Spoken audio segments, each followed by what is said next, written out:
Se battre.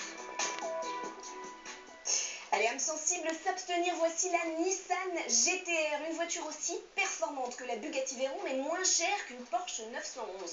Incroyable mais vrai, c'est ça, la rubrique No Limites du rêve qui devient réalité.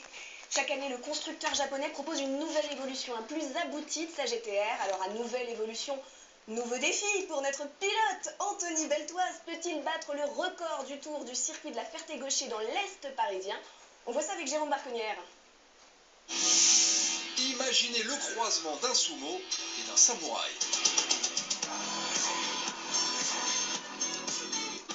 Sur un circuit, elle est redoutable, elle met la pilule à tout le monde. Surpuissante, ultra efficace, la GT-R affole les chronos. Et le pire, c'est qu'elle a encore progressé.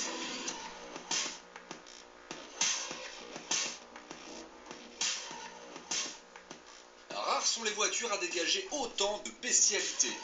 La GT-R, nous l'avons découverte en France en 2007, mais au Japon, c'est une légende depuis près de 5 décennies. De la toute première en 1964 jusqu'à aujourd'hui, 6 générations de GT-R, aussi appelées Skyline, se sont succédées. Au Japon, elles ont tout gagné. Et lorsqu'elle débarque en Europe en 2007, la GT-R frappe un grand coup. 7 minutes 38 pour couvrir les 20 km 800 du circuit du Nürburgring, le juge de paix des meilleures voitures du monde. À cette époque, c'est mieux que nos sportives à nous, européens.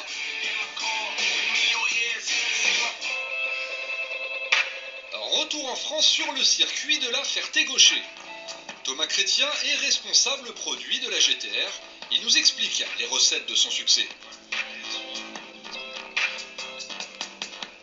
Les Japonais aiment beaucoup la comparer à Godzilla, en référence au film bien connu. Cette voiture est en évolution continue. Chaque année, on va améliorer, parfois de la puissance, parfois des modifications liées au châssis, pour que la voiture soit toujours plus performante et toujours plus efficace. Pas de modification esthétique pour cette version 2013, mais un moteur de 550 chevaux encore plus affûté et des suspensions plus efficaces. Résultat, un dixième gagné sur le 0 à 100 km/h. Avec 2 secondes 7 dans cet exercice, la GT-R est l'une des voitures de série les plus performantes de la planète. Notre pilote Anthony Beltoise va tenter maintenant de battre le record du tour ici, à la Ferté-Gaucher. Son objectif, parcourir les 3 km 600 de piste en moins d'1 minute 58.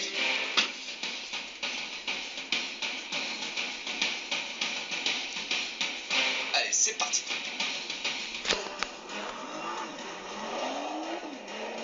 Incroyable, une motricité exceptionnelle, j'ai pas eu un poil de patinage.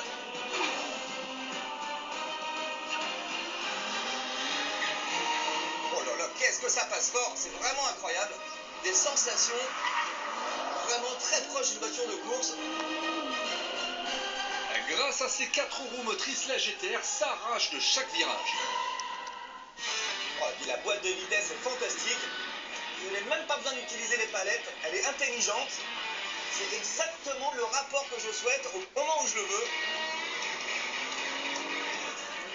Quelle efficacité, vraiment, vraiment top. Le seul petit défaut quand j'ai beaucoup d'angle volant, je peux pas attraper les palettes.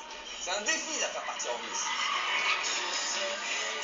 Allez, nous sommes dans les derniers virages, le V6 biturbo donne sa pleine puissance. Allez, la ligne d'arrivée, ça y est, c'est fait. Bon, je vais voir le chrono, à mon avis, c'est pas mal.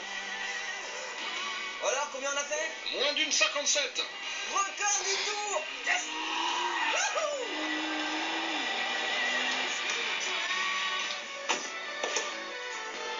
Moi, je me suis bien régalé. Ah, ils ont fait une voiture exceptionnelle. J'ai jamais eu un train avant pareil. C'est-à-dire qu'on peut être à fond 10 mètres plus tôt que toutes les autres voitures.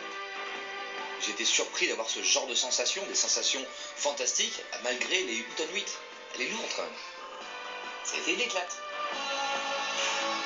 Avec un tel niveau d'excellence, la GT-R mérite véritablement ses lettres de noblesse.